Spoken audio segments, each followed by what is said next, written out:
Hey, Luke. Hey, Paul, how you doing, buddy? Not bad. How are you? Fantastic. Thanks for joining me today. Yeah, Appreciate it. absolutely. Sorry about that. I think I got booted out there for a second.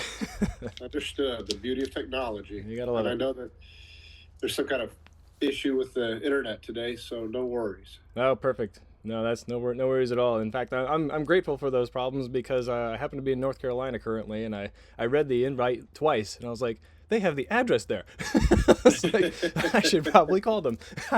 So, luckily that worked out. But Good call. yeah, cool, cool. Well, how you doing today, sir? Not bad. How about yourself? Doing good, doing good. We'll jump right in Cool. and just kind of get an idea of what's going on. Yeah, absolutely. Your your resume is interesting to me. You own your own company. It seems like you've been doing that for 16 years or so. Yes, sir. What's gotten you want to do something else? Yeah, great question. So, long story short, I've had that company, as you say, for 16 years. I've built it up, um, and I handle everything from the prospecting to the sale, the quote, the implementation, the maintenance, taxes, all that stuff. Like, so, my favorite part is the sale because I view sales as an education position. And I view it as my job as someone in IT, especially with something as complicated as that, to really know what I'm doing and to implement the right thing even if it's not the comfortable thing, which is usually not the comfortable thing. So I take a super comprehensive approach and help customers understand yes, you have the thing that you have now. Yes, you're comfortable with it. And yet I am here. So it seems Sure. like it could be better. And so helping them to understand that you don't want to spend 10 grand when you should spend 30 grand. And you should really go to get to the root of the thing, build an excellent product on top of it, and I'll handle everything. Now, why do I want to switch gears? Well, I love the sale and the maintenance and implementation and all that stuff. And the taxes is not, not the fun part, let's say, anymore. So, Sure. love education. I view sales in that capacity. And if I can find a company that handles the implementation, the operations as excellently as I would, I think that sounds like a good partnership, basically. Interesting. Okay.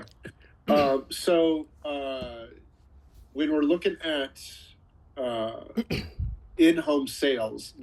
that's what we do is we do in-home sales, and I see that you did that Yeah. back when you were working for Cutco. Have you done any in-home sales since then? Yeah, part of the IT is actually in home sales as well.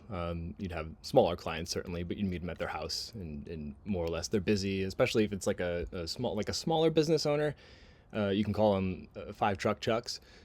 So it's like Right. they're busy all the time, and like, can you meet me at my place? Like, sure, no problem.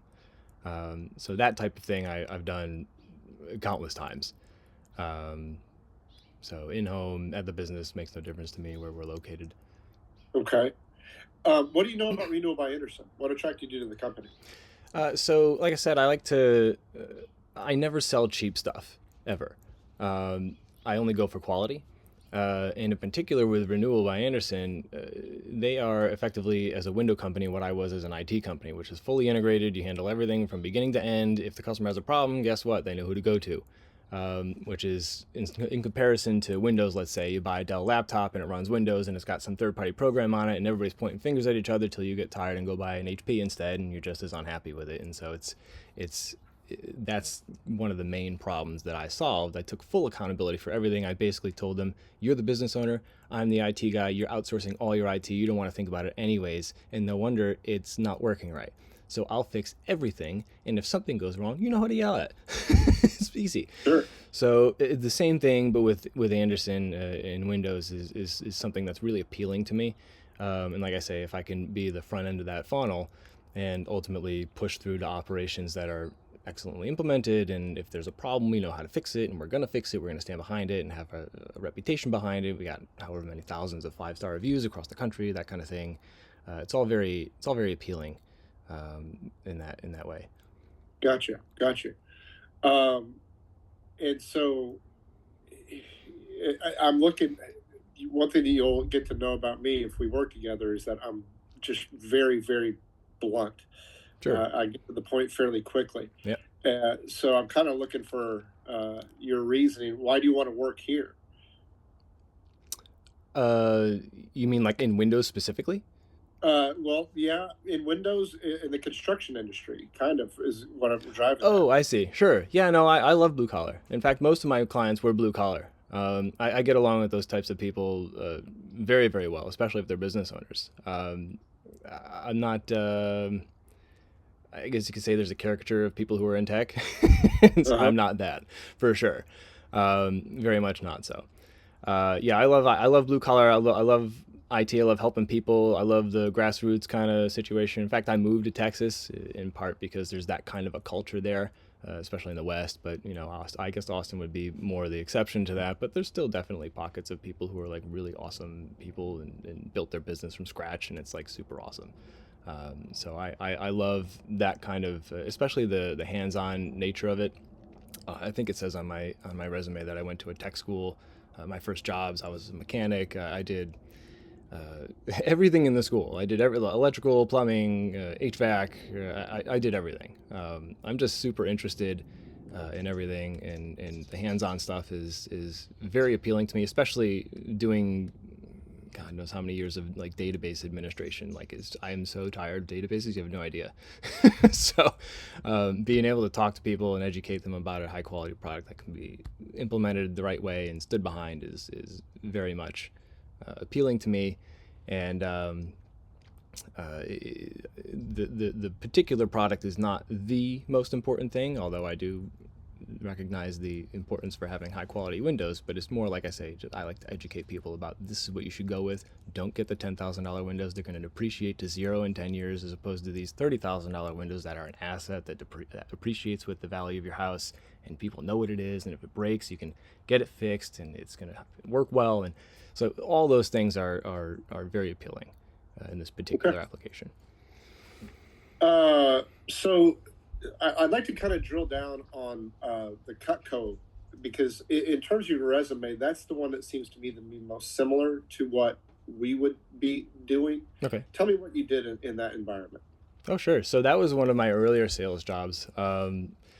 Yeah, I basically you would go into a prospect's house. You would essentially get referrals. They had a mechanism for if you ever talk to somebody, just hey, ask for 3 people who you might be able to help or whatever. And so you get referrals. You go into that person's house, and you'd have a whole knife kit rolled up. You'd take it all out, do a demo, and show them, hey, this knife is however many cuts, 2,000, 3,000 cuts old, something like that. Why don't you take it and put it through this piece of leather? And it goes right through. Like, oh wow, amazing. And they've got these points to protect the blade and whatnot, and that's why it stays sharp for so long. I got to set it right over there on the counter. It was $850 back when that was a lot of money. So, Sure. yeah, so like I said, you get to sell that quality, and I love my Cutco knives, and I've never had any complaints. Um, and that's more or less the process you do, and you get people to sign up for whatever thing that they thought was a good fit for their particular situation. So Was it a one call close? yeah, What was your closing percentage?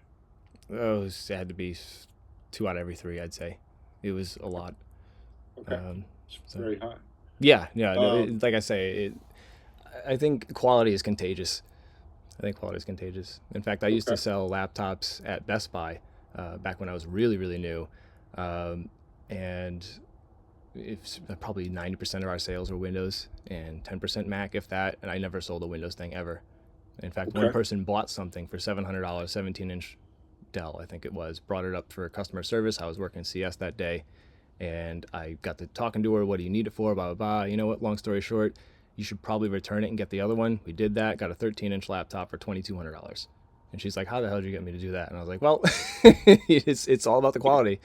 that's what you need. Yeah, exactly. And she hired me to sell insurance, actually. So, Interesting, yeah, interesting. yeah. Um, okay. What skills or strengths would you bring to our sales team? I think that a lot of times, I think probably the most important thing in the most one of the biggest mistakes that is made in sales is to try to sell on price. Like, don't sell on price. It's a bad idea. Sell on quality, sell on the experience. You're not buying a window, you're buying the entire product, not just the window, but implementation, the maintenance, the warranty, the transferability, the brand name, the value that comes with all that is part of the product itself. So, I mean, you can have an excellent window, like just a regular Andersen window installed by a contractor. I heard a story. A guy wanted to save $100 in caulk for the whole job, $3 a tube or whatever, and so he doesn't use caulk. And it's like, and now it's drafty in here. You got this amazing window and there's no caulk. Like, that's crazy. So that kind of stuff is definitely very much part of the product and part of what people who are willing to pay in this price tier are looking for. And to not make that case would be a mistake to try to sell on price. So I think if I just had to pick one thing, knowing how to build that value in an ethical way that protects the reputation of everybody and aligns the interests of everybody, and going into it with that mindset, and therefore, as a result of all that, not selling price but selling value is, I think very important, and probably the biggest value add I would bring. Good answer. What sales methodologies or training have you received, or books you've read, or anything like that? I've just done it all myself. I guess I'm more or less naturally inclined to doing things in a high integrity, high ethics kind of way, and to give people the product that they should want, as opposed to expecting them to know what they should want and then me doing it for them, kind of being a passenger to that. So I've always needed excellent systems for myself also. So I know the value of the thing that works right as opposed to the thing that breaks every 18 months and deletes all your data. So I've definitely had an inclination for a very long time to just do the right thing excellently, or don't do it at all. Like, if you can't perform at a level of excellence, then don't do it. And there's a lot of things I don't do also. So that's Okay, more natural than anything else, I would say. but no particular books or anything that you adhere to or anything like that. Okay. No, no, nothing like that. So going back to the Cutco knives and being a one call close, Hmm. um, what do you think is the most important part of getting somebody to spend money, in that one moment? Well, it's all about building value, but it's all about value presupposes a valuer. So, like, is this the right person to be valuing this product? And if so, build that value. And if those things are a fit, it's all natural. I don't even. It's not. I'm not trying to, like. There's. I'm sure you're familiar with a lot of the negative connotations of salesmen. Like the snake oil kind Mhm. of thing, and it's like Sure. that's not, in my view, a salesman. That's more of like somebody who's trying to trick you. Like, I'm not trying to trick somebody. I'm trying to help them understand this is the right product for you because here XYZ and XYZ lines up, and so they come together. So I try to help people understand more or less that it's a fit, and not that I'm trying to fool them into getting something. You know what I mean? Let me pose a situation to you. The customer Sure. says, "Hey, by the way, Paul, we're not buying anything today." What do you say to that? Like in an RBA kind of a context, or Yeah, is yeah. the Let's just say you go into the sure? house and you're like, "Hey, I'm Paul with Renewal by Hmm. Andersen. How y'all doing today?" "Hey, Paul, great to meet you. One thing I just want to get out of the way right up front: we're not going to Mm, buy anything today, okay?" sure. Yeah, sure. So yeah, it's no pressure, no big deal at all. That's certainly not a decision you have to make today if you don't want to go down that road. But it sounds like also you've reached out to us. We've sent out a mailer, email, marketing material. You responded to us. It sounded like you were interested in seeing something about it. Was there something in particular that caught your eye that we could maybe Yeah, address? yeah, just move it forward. Okay, Sure. very good. Yeah, yeah. We're 100% commission. Mm-hmm. 100%. You Sure. don't get reimbursed for your gas, telephone, none of it. Mm-hmm. Have you worked in that environment before? As a business owner. Yeah. Sure. Okay. Um, outside of that, right? Well, actually, Cutco was like that as well, but Okay. it's all part of it. Where do you live currently? I live in a town called Manchaca, like Okay, one Chaka, street just away so, from yeah, Austin. I know exactly where you're at. Okay. Yeah. So one of the things about there's about 4 pitfalls to this gig. Okay. Okay. And I think I'll address all of them, but I'll go through them in order. Number one is the amount of driving that you're going to do. Mm-hmm. Our footprint is very large. Okay. We go as far south as Buda. We go as far north as a town called Meridian, which Okay. is northwest of Waco. It's almost closer to Dallas. Okay. We go as far west as Mason, which is way out there. And then we go as far east as Giddings. We have a massive footprint. Okay. We drive around 3,000 miles a month, around 33,000 miles a year. Gotcha. We make a joke that our jobs are to drive a car, and periodically we sell windows and doors. To pay for the gas. Yeah. What's your sentiment to just a ton of driving? Yeah, I like driving. I'm not opposed to that. In fact, it's a good opportunity to learn the area because I got to Austin a couple of years ago, and I know kind of the Pflugerville, Round Rock area, but other than that, I haven't really explored too much, so it could be a good dovetail. And you have a good dependable vehicle. Yeah. What kind of vehicle do you drive, if you don't mind me asking? I have a Infiniti G35 that Okay. I maintain. I fix it all myself. As I said, I used to be a mechanic, so I went through everything, and it's like bulletproof. So Okay. Because it needs to hold, materials. Like you're going to have window samples in there. You carry a window and all that jazz. Sure. So it's got room for that, all Yeah. that stuff. Yeah, totally. Very good. The second pitfall of this job is that you have the absolute understanding that when you leave that house, if you didn't make the deal, that customer's gone. We have another saying we have around here. We've got lots of sayings. Is that we live through the windshield, not through the rearview mirror. So you go in there, you have your one shot with the customer, Mm-hmm. and that's it. That's your only shot. Is that in any way intimidating to you? That there is no follow-up opportunity? That No. it is a true one-call close company? Yeah, no, that's totally fine. Okay, very good. In your view, what are the first steps of an effective in-home sales appointment? What are the first things that need to happen? Well, you want to address the reason why you're there and ultimately understand what was it that made them reach out to you today. Like there's something on their mind in particular, and you don't want to assume really anything when I ask. Like, what's that thing that made you pick up the phone and call us or send us an email, whatever it was? Why am I in here today? What's the goal that you have to try to achieve? Is it just one window? You want to do the whole thing? I mean, I got a couple doors you want to address as well, that kind of thing. Just more or less get the starting point. You can't know where you're going if you don't. If you don't know where you're going, any road will take you there. That kind of thing. So we want to know where you're going first, and establish that, and then go from there. Okay. What sales targets or quotas have you achieved in your previous roles? So in my business, I just would implement something and then go on to the next client. I never really had a shortage. So I would sell systems anywhere from, even on a small personal basis, a couple $1,000 all the way up to $150,000, $200,000 full blown systems in a small mid-sized business, that kind of thing. I didn't really have performance metrics as per se, just because that wasn't really what I was trying to measure. I was just more or less having fun and enjoying myself.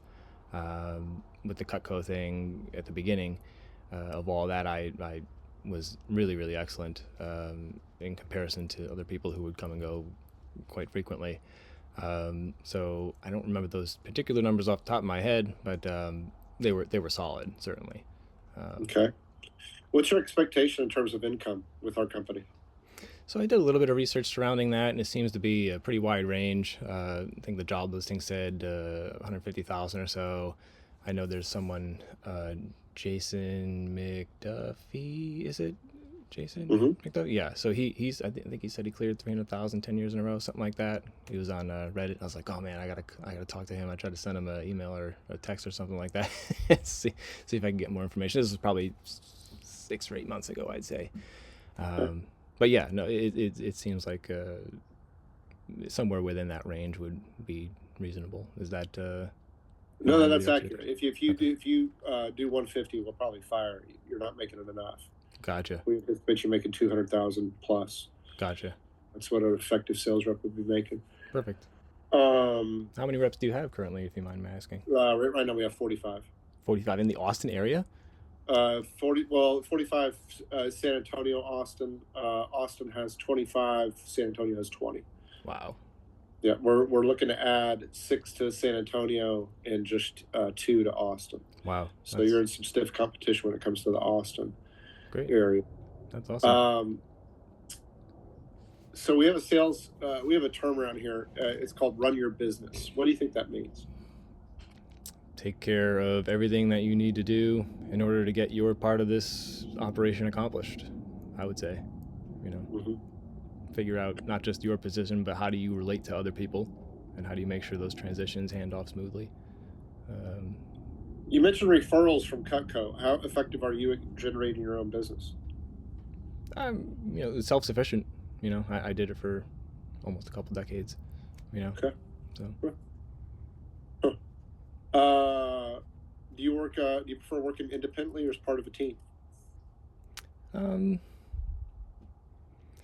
well, it depends. I mean, there'd be, I guess, different aspects to the same thing. So in the context of Andersen, I'd be working independently in the sales position, but that also relates to a team. So I guess it kind of depends on how you mean. Like there's going to be people who come to install and implement, and then there's the maintenance, and maybe there's a warranty call or something like that. So I think if you're gonna have that saying, if you're gonna go fast, go alone. You're gonna go far, go as a team. So that's kind of how I think of that. I mean, there's obviously each team has its own individual constituents, and they have to take care of their own individual work. But it has, like I say, relations to every other part of the company. So um, Um, you seem very intelligent to me.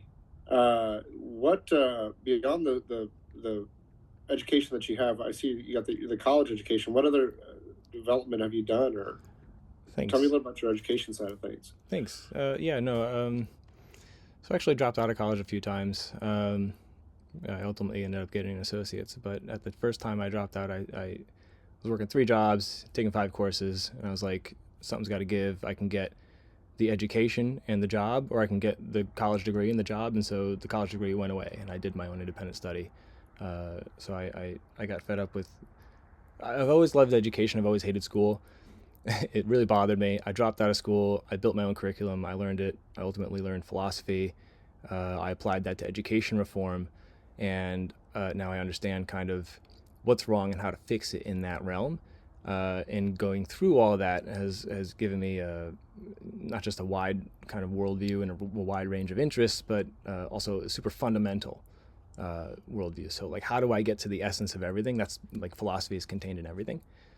So like, what's the essential nature of a sale? Like, oh, it occurred. I couldn't believe it took me, until a couple of years ago, it occurred to me that I'd been doing an education job my whole life. Like, it's like it's education.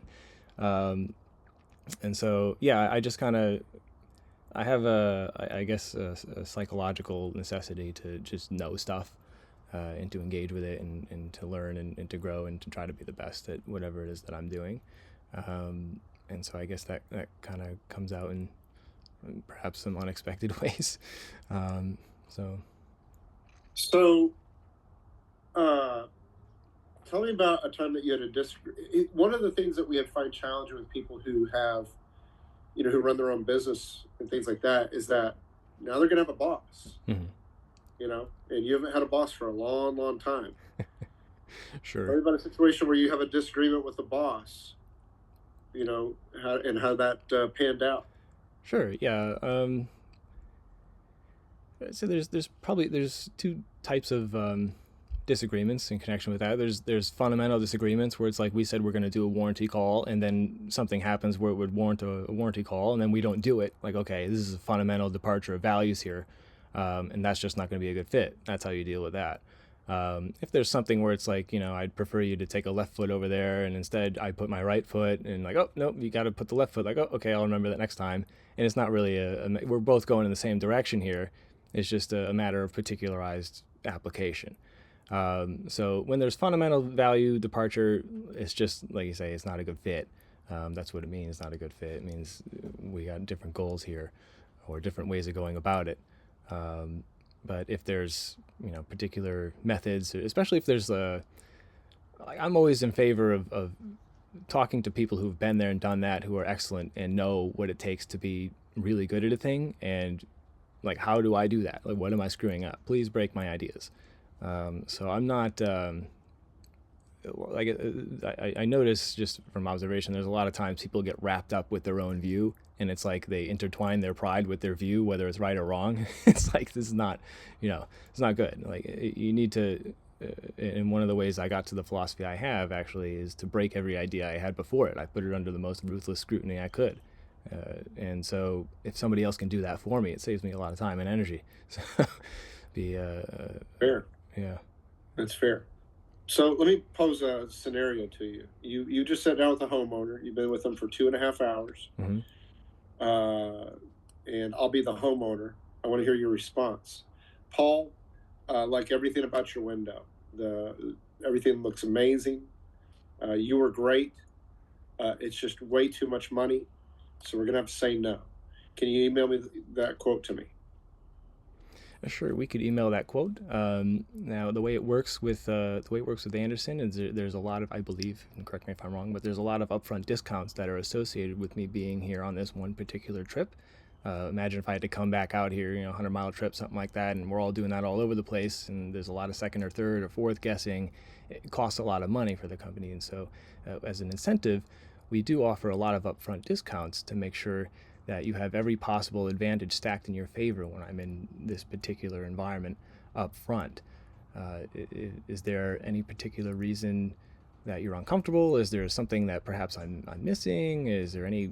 It sounds like you're looking for maybe more information about this window. And what I don't want to do is, let's say we all wrap up, I send you the email, and you happen to find somebody else is cheaper, better price, you go with them, and then you're not going to get the experience that you're looking for. I'm concerned that you might be making a mistake, that you go down a road, you save $5,000 up front and maybe $20 a month off your payment, and then you get somebody who installs the window incorrectly, or they evaporate like the 5-truck kind of thing. You'd build all this up front, but Right. there's somebody with 5 trucks. All of a sudden, they install your windows. It's not done right, and now their phone doesn't work. That's what I don't want to have happen to you. I've seen it happen a whole bunch of times. To save $100 in caulk, now all of a sudden you got the wind coming through your bedroom in the middle of the night. That's not the kind of experience either of us is looking for. So is there something that is lacking, or that you're uncomfortable, uncertain about a particular aspect of this that I could help you understand or think about better? So let me ask you a question. We're out of role play at this point. Why do you think that they're just not? Why do you think they're saying no? The customer at that point. I think there's something. Well, a lot of people just don't want to make a decision on the spot. That kind of thing can happen. A lot of times there's just something that they don't understand. That's why I say it sounds like you're asking for more information. Like, there's something that just doesn't feel right, and maybe you can't quite put your finger on it, but it's like, oh man, it's a lot of money. Sticker shock. I didn't think it was going to be 40,000. I thought it was going to be 20,000, and so you just kind of want to really try to tease out what that sticking point is, and go from there. Maybe it's just because it's 40,000. Well, got to pay it up front. Maybe it's $500 a month, something like that. So, yeah. So that basically, I mentioned there's 4 real roadblocks. The third one is going to be our price. Mm-hmm. Okay. Sure. Our average sale price is around $23,500. Okay. Okay. That means that we sell jobs as little as 5,000. That means that we sell jobs as much as 300,000. Everywhere in between. Okay. Um, when you're talking about that kind of money, what what do you think it takes to walk into a house at 10 a.m. and to walk out of that house at 12:30 p.m. 2.5 hours later with a $50,000 contract? What do you really think is it? Like, drill down. What do you think it takes? Ultimately, I think all relationships are rooted in trust. Like that is the primary currency. If you have to reduce it to one concept, it's trust. If they don't trust you, that's it. It's game over. What motivates you to succeed in sales? So, like I say, I dropped out to get an education, studied philosophy, applied it to education reform. I love education. I view this as an education position, um, and all sales, all proper, like not used car salesman or the pejorative sense of that. Although I did do that for a little while, and I applied my methods, but it You was did not a car sales? yeah, it was not a good fit. They wanted me to do the snake oil thing, and I was like, I'm not going to do it. That's one of those fundamental departures of values where it's like, it's not going to be a good fit. I'm just going to hop out of here. So I did that for like a week and a half. Sure. Um, but yeah, so but that I'm sorry, I forgot what I was answering there. The question being, when we're talking, the idea of, Oh, right. go ahead. Yeah, Go it ahead. take it takes trust. It takes building trust. Uh, Okay. so You can be honest. Like, why are you really getting sales? I love it. There's a lot of people you read on Reddit and they're like, sales, wine. You're like, it's not that bad. There's lots of Well, stuff in the but world don't be that. afraid to say money. I mean, like, Oh yeah, the money too. Yeah, definitely for sure. it's I the money, I'm right? in favor of money. I, Yeah, I love money. yeah. You know what? I mean, Actually, the I didn't. education's great, Yeah, but let's be real. yeah. No, I actually I take that for granted. You're right to call that out. Because of that philosophy, I just think naturally people love money and go after it and think it's a good thing. It's like you hear like all the I can educate. I could be a teacher, but yeah, right, you know exactly, that yeah, but you're not gonna buy anything. Exactly. yeah, No, that's yeah. a good way to call that out. Okay. 100%. So the biggest problem with this job, and we mention it in every interview, because inevitably we'll hire. Let's say we hire 8 people. Mm-hmm. Inevitably, 8 months from now, you're in a slump. They're tearing their hair out. They don't know what's going on. They don't know what to do. And we said, dude, we told you this in the interview. The biggest challenge of this job is mindset, Oh yeah, by yeah, far. yeah. Let me pose a scenario to you, because this will happen to you, Paul. Mm-hmm. So when we work together, is that you live in Manchaca, Mm-hmm. right? And on Tuesday, I'm going to send you to Meridian, Texas. Mm-hmm. That's a 2 hour and 45-minute drive. You're going to get to that door. Our call center does a great job of confirming that appointment. You knock on that door, nobody home. Mm-hmm. Okay. So then I give you a 2 o'clock in Waco. That's about a 45-minute drive. You drive over to Waco. You spend 2.5 hours with them.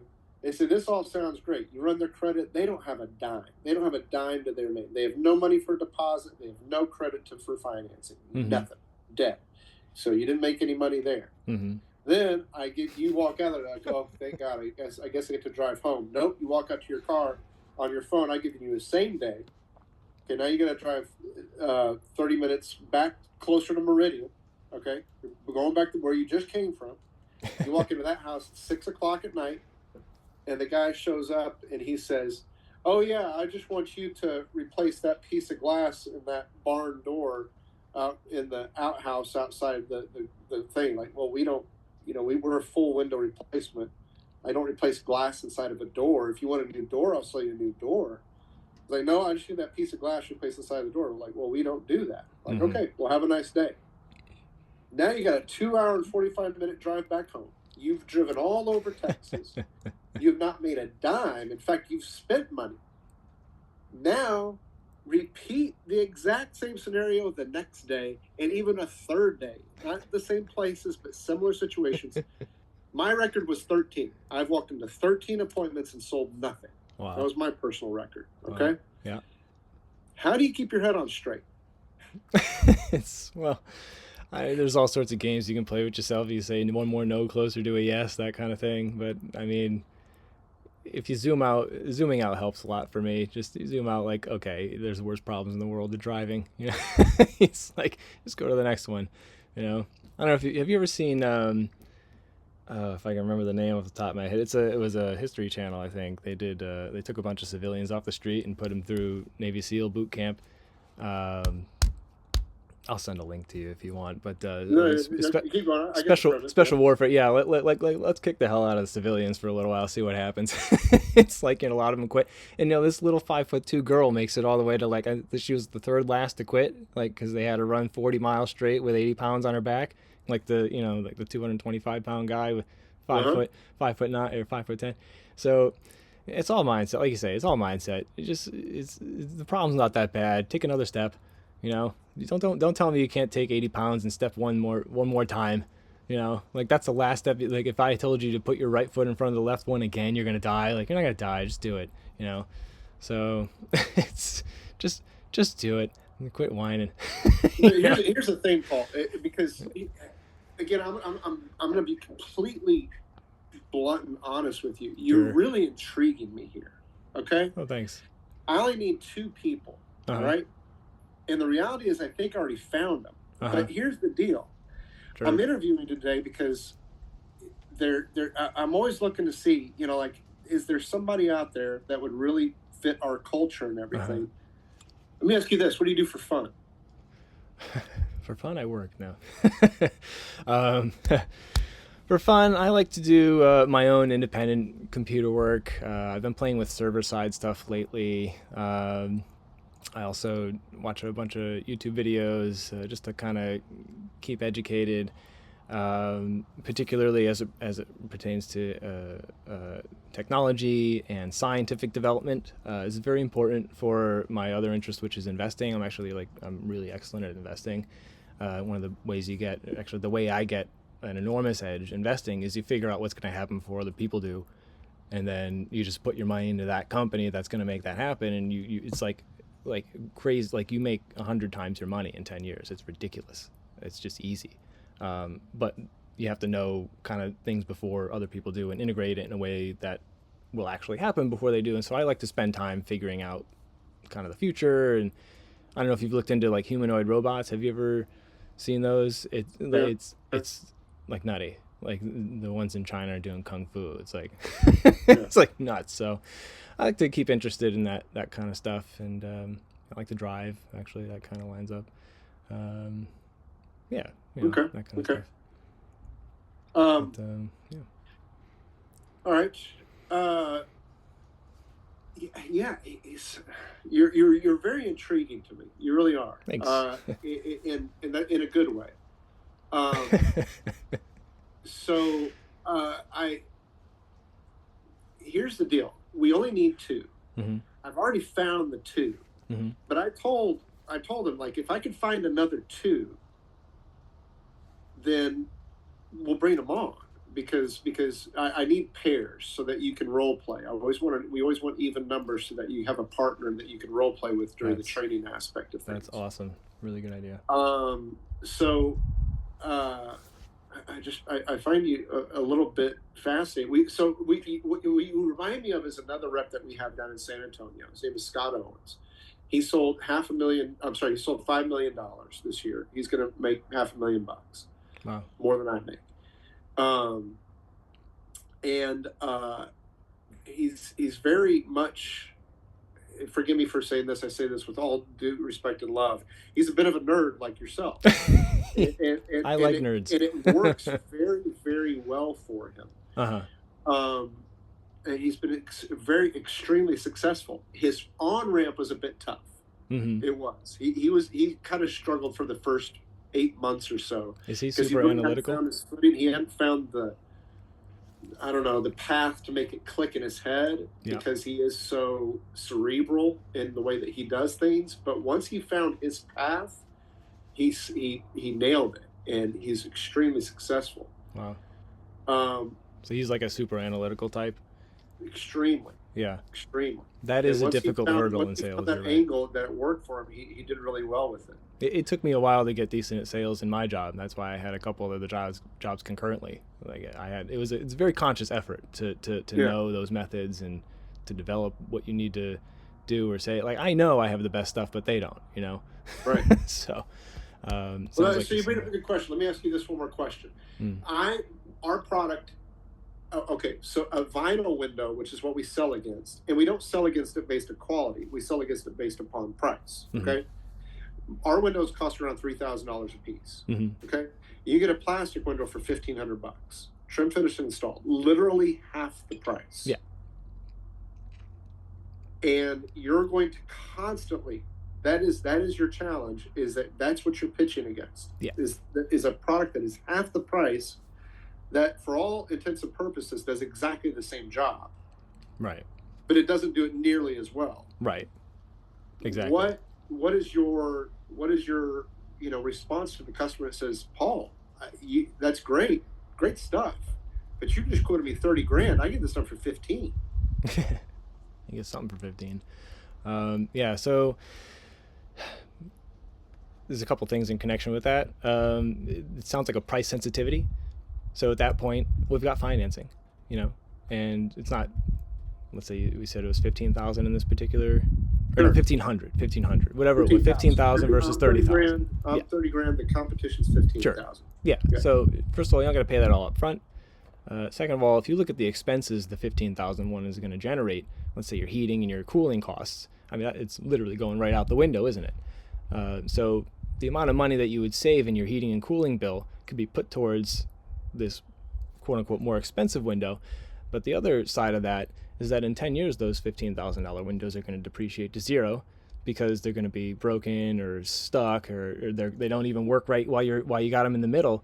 Like they attach, the vertical metal piece and the horizontal metal piece with the tiny little piece. Like it seems like it's vibration welded or something. I saw one break, and it's like it broke the whole window, and you're like, man, it's drafty in the bedroom. Like this is ridiculous. So your $15,000 thing is going to depreciate to zero in 10 years, whereas these other windows, $30,000 up front, maybe they're worth $40,000 when you go to sell the house, and the warranty transfers.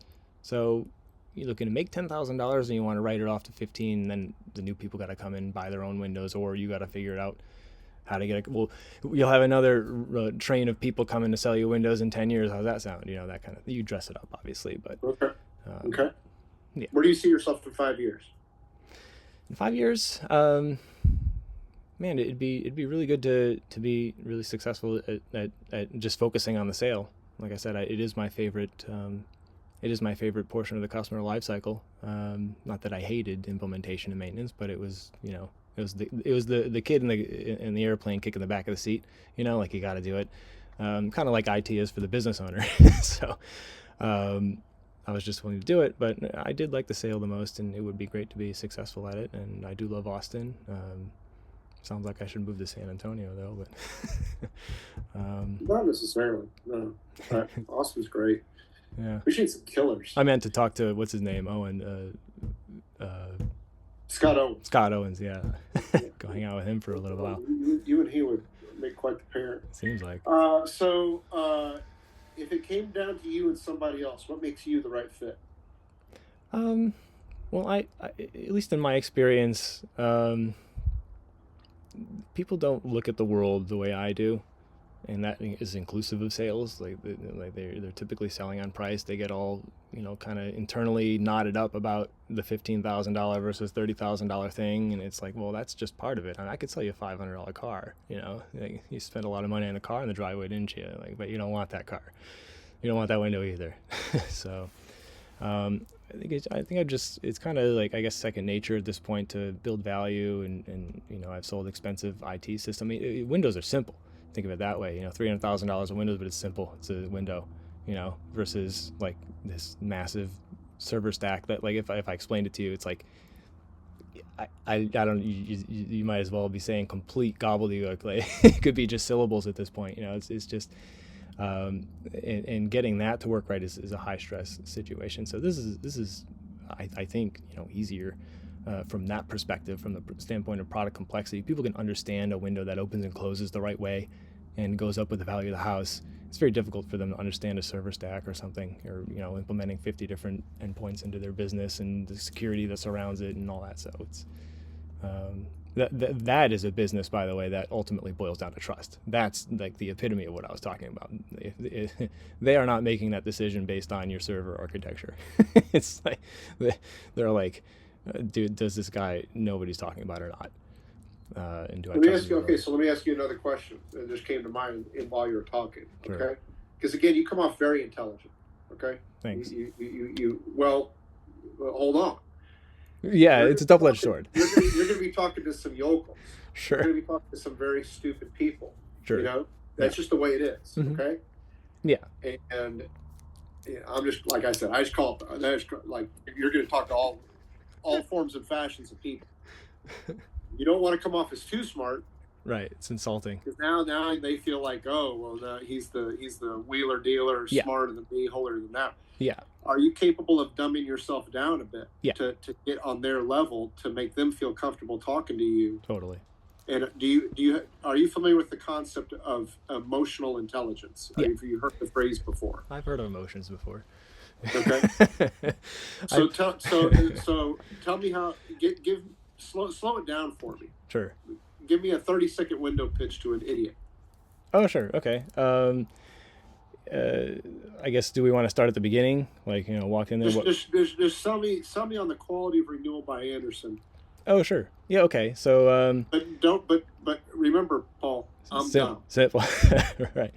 Well, you go with us, and you get a high quality product. It gets installed for you. You don't have to think about it. You go with us. There's no risk. Any problems, it comes up. We take care of it. No problem. No questions asked. No risk. You go with somebody else, cheaper window, get it installed at a cheaper price. Doesn't work right. You got to call the guy back. How do you know it doesn't install the right way? Maybe you're just wasting money out the window. But Paul, I'm telling you, these guys, they're half your price. I don't know if we can do something like this. I like that drawl. That was good. Oh, it's going to be there, brother. I'm looking forward to it. Half their price, well, up front, but you make the payment. Can you afford $500 a month or $800 a month? Whatever it would come out to. I don't know. I have to see, but I don't see how we can afford. I don't see why we would pay you twice as much when they're half the price. Well, let me ask, what's your heat bill? Your heat bill right now, $300 a month, especially in the summer, $400 or $500 a month. What if we got that down to 300? I just want to see your face change and your cadence change. Oh, sure. Because you have to get on their level. How did I do? What do you think? You just do. Okay. Was that all right, do you think? Or you did all right. You did all right. Yeah, all right. Here's the thing, Paul. Is that I could hire anybody, right? 20 people applied for the job. Yeah. The problem is that I could hire any of them. They're all qualified in their own way. Mm-hmm. But if I hire you and you're not the right fit, we just get rid of you. It's nothing to us. Right. But it puts you in a really rotten position. Okay? Because you're going to be training with us for 3 weeks. You're only going to get paid $800 a week for those 3 weeks. If you don't graduate, you don't get the $2,500 graduating bonus. And now you're out having not worked for 3 weeks. You've only brought in $2,400, so you're broke. And now you're having to go find another job. Not doing well at this gig can actually be a very huge problem for you. And I don't want that to happen. I don't want you to find yourself worse off having attempted to work here. So I have to make sure that you're going to be a good fit, not for us, but for you. Yeah, sure.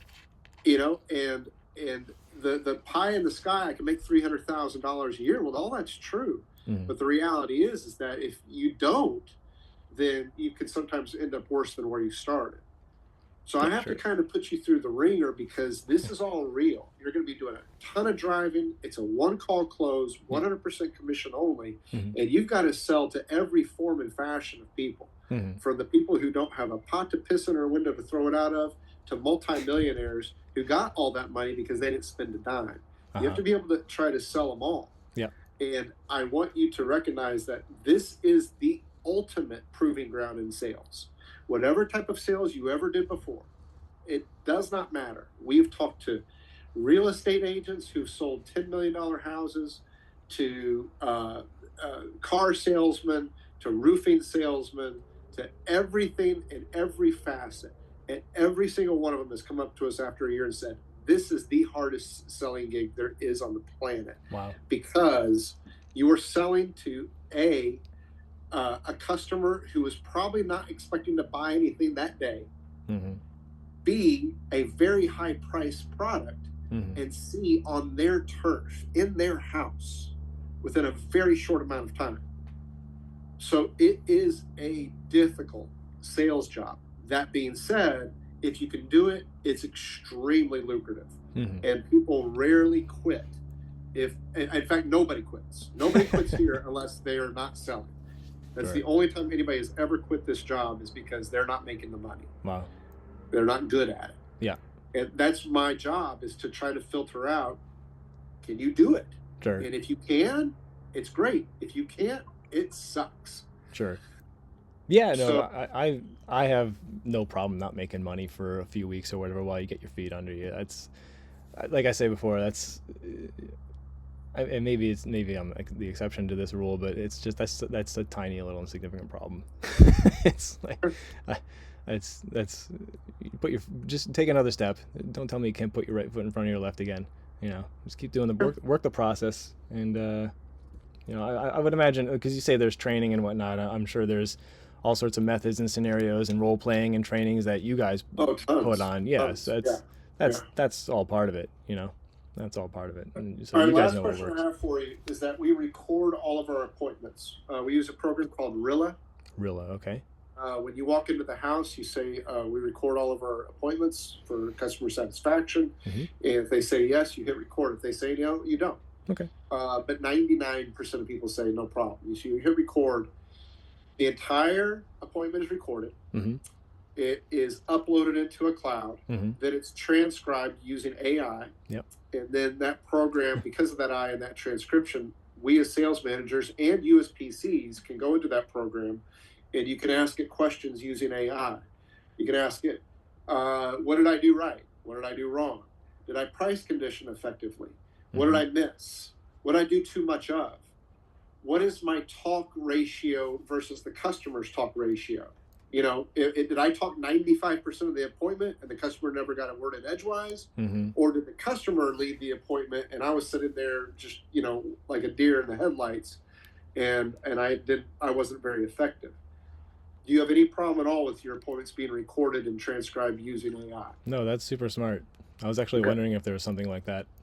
Yep, Because I know there's sales products like that, but I wondered if we used one, because that's 100%. Yeah, it's been extremely helpful to us. It's raised our closing percentage 10 to 15% within a year. It's been amazing. Like 10, like it was before 18%, let's say, and it's now 28.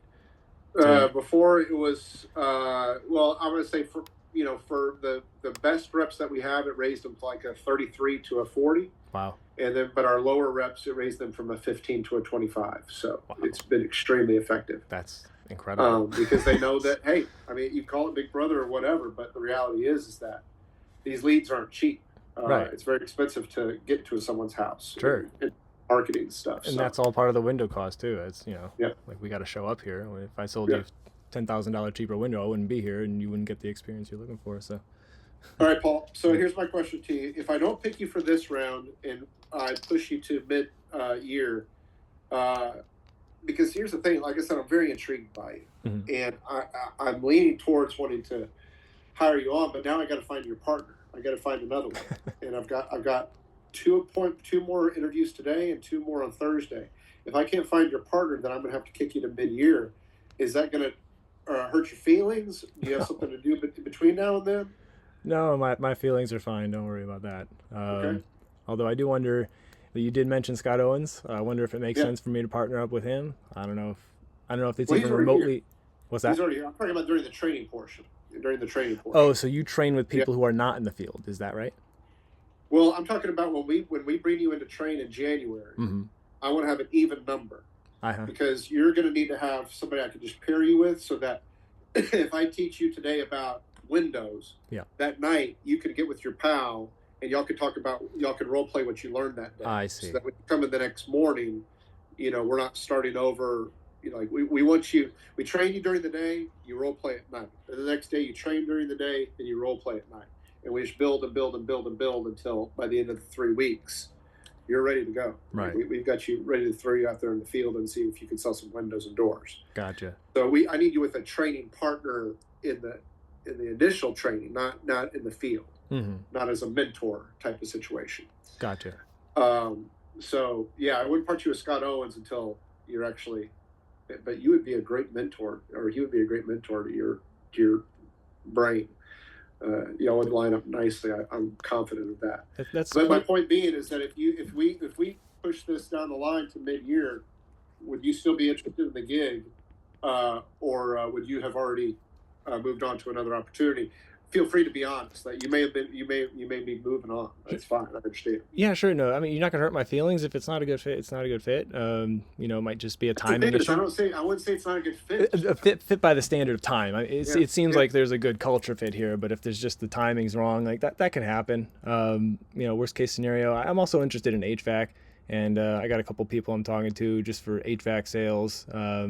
Same kind of thing, like blue collar, like hands-on, like helping people in their house and building that value, get an asset, not an expense. So you're gonna be up in attics with that. You don't want that. Yeah, that is a downer. This is Texas, son. That's a downside. Yeah, you don't want to do that in the summer. 140 degrees.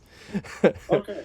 All right, well, Paul, I'm very intrigued by you, my friend. I got to be honest with you. So what I'm going to put you in a limbo position, which I don't particularly enjoy. Sure. But don't worry, it's only going to be through the end of Friday, through Friday. Okay. Sure. Yeah. I'm going to make this call by Friday. If I can find a pair, if I can find a mate, that's what you're going to want to keep your fingers crossed, because this is one of the best jobs there is. I've been with the company for 10 years.